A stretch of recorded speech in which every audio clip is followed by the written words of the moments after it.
Assalamualaikum warahmatullahi wabarakatuh. Baik, di sini kami kelompok 2. Saya Ahmad Ginting. Saya Resti Suryana. Saya Putri Salsabila. Saya Nurika Apriyani. Saya Dwi Karsya Utami. Saya Iwandini. Saya Siti Hestiasari. Di sini kami akan menjelaskan tokoh-tokoh pemimpin dunia. Adapun tokoh-tokoh yang kami bahas yaitu Jinping adalah presiden Cina saat ini yang pernah menjabat sebagai politisi Tiongkok dan penjabat pemerintah yang menjabat sebagai wakil presiden Republik Rakyat Tiongkok pada tahun 2008. Dia juga pernah menjadi sekretaris jenderal Patra Politik Tiongkok atau PKC tahun 2012 dan juga presiden Tiongkok pada tahun 2013. Xi Jinping dilahirkan pada 15 Juni tahun 1953 di Beijing, Cina. Kelebihan Xi Jinping dalam kepemimpinan. Dari artikel New York Times, Presiden Xi Jinping disebut sebagai pemimpin Tiongkok paling kuat dalam beberapa dekade. Pada sidang pleno ke-6, 11 November 2021, Partai Komunis Cina atau PKC mengesahkan revolusi historis yang mengangkat status kepemimpinan Xi. Pengangkatan Xi ini mendapat slogan The Two Establishment, yaitu menetapkan Xi sebagai pemimpin inti Tiongkok dan menetapkan ide-idenya sebagai doktrin resmi dasar negara tersebut. Xi memenuhi kriteria sebagai seorang pemimpin transformasional. Pemimpin transformasional memiliki visi baru untuk bangsa, dapat menarik cita-cita dan nilai moral pengikut yang lebih tinggi.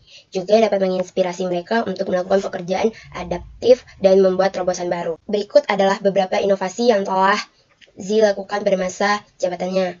Yang pertama, sebagai seorang second generation atau keturunan elit revolusioner Tiongkok, dia memiliki rasa tanggung jawab historis yang jauh lebih kuat terhadap partai dan negara. Karena itu, Xi merasa bahwa dia memiliki histori untuk melakukan sesuatu di dalam rentang waktu yang singkat ketika ia menjabat. Rasa tanggung jawab yang kuat ini mendorongnya untuk mengambil tindakan yang lebih ambisius, lebih drastis untuk mengubah bangsa. Yang kedua, Xi lebih berani dan toleran terhadap resiko dibandingkan para pendahulunya. Dia percaya bahwa Tiongkok maupun dunia kini berada di tengah perubahan yang mendalam dan konteks.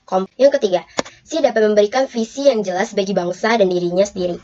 Sejak pertama kali menjabat tahun 2012, dia mampu menggunakan bahasa yang sederhana untuk mengkomunikasikan visinya kepada publik. Dia juga mampu menguraikan misinya dengan menggunakan istilah populer seperti China Dream dan Centennial Goals. Yang keempat, dalam kebijakan luar negeri, dia telah menunjukkan cakupan visi dan pemikiran yang jauh lebih besar dan lebih luas daripada pendahulunya.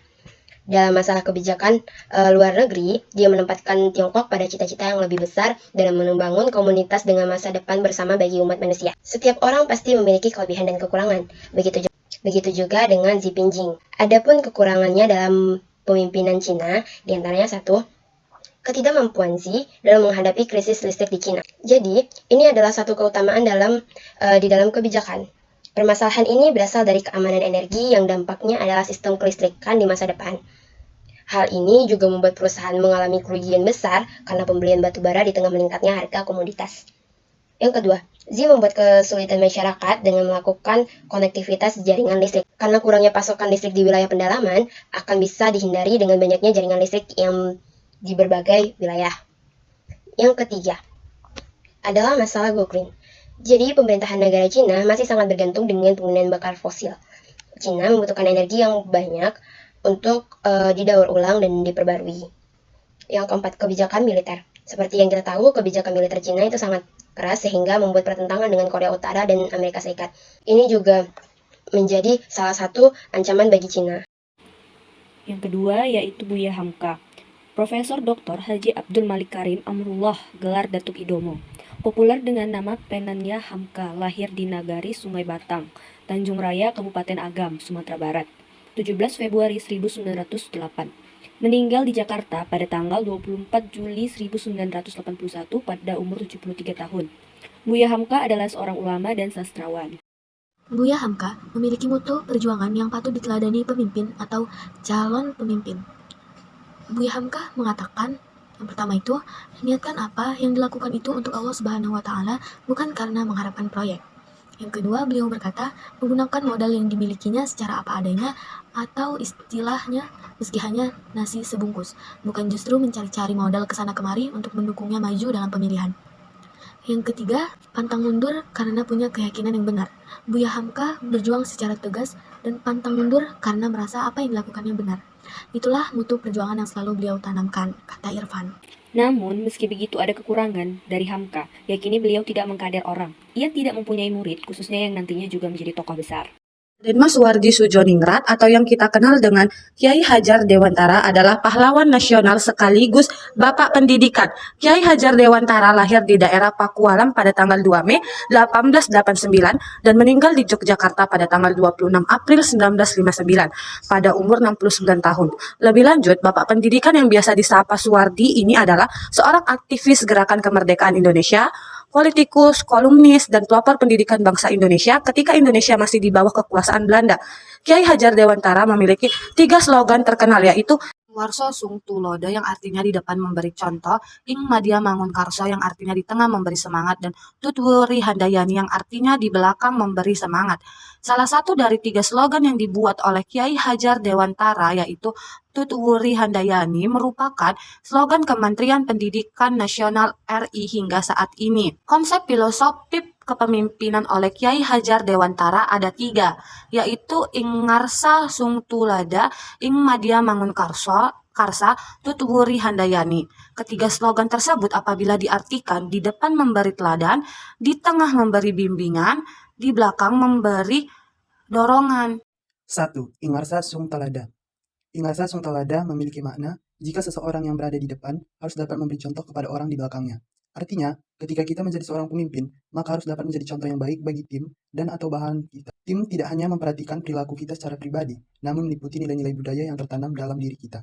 2. Ing Madya Mangun Karsa.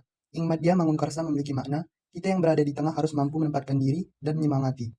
Sebagai seorang pemimpin, ketika kita berada di antara tim kita harus dapat memberi semangat, motivasi, dan energi. Tujuannya agar mencapai kinerja yang lebih baik lagi. 3. Tutwuri Handayani. Tutwuri Handayani mempunyai arti seorang pemimpin harus dapat memberikan dorongan dan arahan. Sebagai seorang pemimpin, Anda harus mampu memberikan arahan agar sejalan dengan visi, misi, dan strategi yang ditetapkan. Kepemimpinan Ki Hajar Dewantara tidak memiliki kelemahan, karena dia adalah pemimpin yang diidam-idamkan dalam masyarakat. Bukan hanya sebagai guru yang mengajarkan kebaikan, kelurahan, keutamaan. Kelebihan beliau adalah seseorang yang memiliki kelebihan di bidang keagamaan dan keimanan, sekaligus masalah-masalah sosial kemasyarakatan. Beliau adalah pemimpin yang bijaksana. Masa kepemimpinannya membawa Indonesia menjadi lebih pandai karena mengenal pendidikan. Margrethe Vestager lahir pada tanggal 12 April 1968. Ia adalah seorang politikus Denmark yang menjabat sebagai anggota parlemen sejak tanggal 20 November 2001, mewakili Partai Liberal Sosial Denmark. Sebagai putri dari Hans Vestager, ia menempuh pendidikan di Universitas Copenhagen dan lulus pada tahun 1993. Kelebihan dari kepemimpinan Margrethe Vestager yaitu: pertama, Margrethe Vestager mampu menjadi pemimpin yang menegakkan keadilan. Yang kedua, Margrethe Vestager adalah seorang pemimpin yang tegas. Yang ketiga, dalam kepemimpinannya Margrethe Vestager mampu menggerakkan semua bawahannya. Dan yang keempat, dalam kepemimpinannya Margrethe Vestager mampu mengambil keputusan dengan baik dan benar. Sedangkan kekurangan dari kepemimpinan Margrethe Vestager, pada berbagai sumber yang kami baca, tidak terdapat dan tidak ditemukan kekurangan dari seorang Margrethe Vestager. Ia adalah pemimpin yang sangat bagus dan baik dalam pemimpinannya. Baik, saya akan menjelaskan gaya kepemimpinan dari seorang Satya Nadella. Ketika mengemban mandat sebagai CEO pada tahun 2014, Nadella tahu perusahaan raksasa dengan lebih dari 130.000 karyawan itu harus berubah.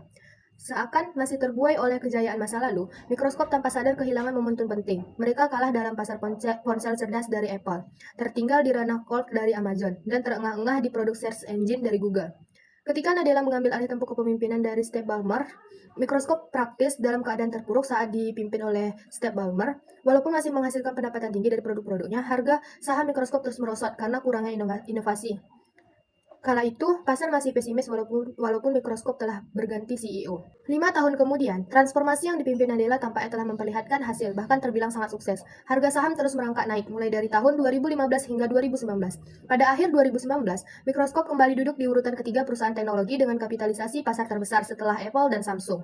Microsoft mampu merebut kembali kejayaannya dengan meraih kapitalisasi pasar di atas $1 triliun, melebihi Alphabet Google, yang meraih kapitalisasi pasar $878,48 miliar. dan Facebook dengan 552,39 miliar US dollar. Kini mikroskop kembali menjadi salah satu pemain terpenting di teknologi. Baik, selanjutnya saya akan menjelaskan kelebihan dari seorang Satya Nadella. Yang pertama, Satya Nadella mampu mengambil alih tampuk kepemimpinan dari Step Ballmer. Mikroskop praktis dalam keadaan terpuruk. Dan transformasi yang dipimpin Nadella memperlihatkan hasil yang sangat sukses, sehingga mikroskop kembali duduk di urutan ketiga perusahaan teknologi dengan kapitalisasi pasar terbesar setelah Apple dan Samsung. Yang kedua, sebagai kepala eksekutif mikroskop, memiliki hasrat dan antusiasme yang tulus terhadap apa yang dia lakukan sehingga menghasilkan kualitas kepemimpinan yang baik. Yang ketiga, merupakan seorang pemimpin yang mendorong atau memberikan dukungan kesuksesan dalam apa yang pada dasarnya masalah yang terlalu terbatas dan harus diselesaikan dengan tepat dan cepat, sehingga menghasilkan hasil kerja yang baik dan dapat diakui oleh banyak orang. Selanjutnya, saya akan memaparkan kekurangan dari seorang Satya Nadella. Satya Nadella masih ragu untuk mengumumkan open source secara internal, dalam artian mikroskop secara terbatas. Namun, di sini belum banyak kekurangan dari kepemimpinan Satya Nadella, karena ia baru menjabat sebagai CEO mikroskop selama 1 tahun lebih.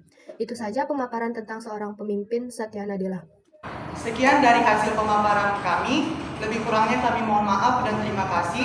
Akhir kata, Wassalamualaikum warahmatullahi